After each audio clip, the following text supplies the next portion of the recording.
I'm going to be talking about literature and translation and bringing that into the Old English canon as a part of it.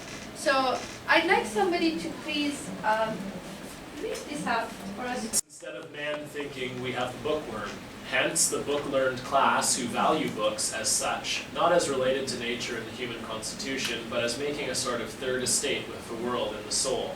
Hence the restorers of readings, the emendators, the bibliomaniacs of all degrees. On the other part, instead of being its own seer, let it receive from another mind its truth.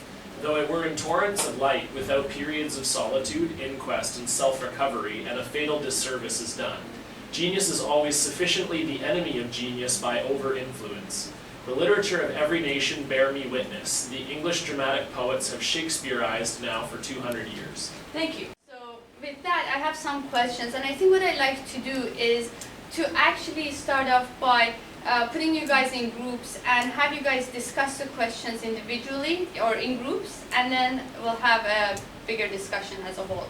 So it'll take about, I guess, 5 minutes to do that. Do you guys know your question? We're studying Old English literature to help create literary critics. Yeah, is that what it's for? Is that what we're aiming at? That in the future they'll have this magnificent awareness of the world just because they read, for example, Milton, Shakespeare, or Donne. Is that enough?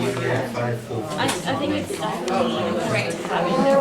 what you studied and how you define Shakespeare and read a modern version of it. So go ahead, Tim. I think that this issue of translation has sort of two sides to it, one in the poetry and another in the prose, because it's very difficult to translate poetic language from one language to another, but it's far easier to translate prose. Having worked as a translator, this was sort of a lot of what I had to do, and I'm all for throwing out the canon, personally, in the English classroom and simply judging things based on the quality of writing.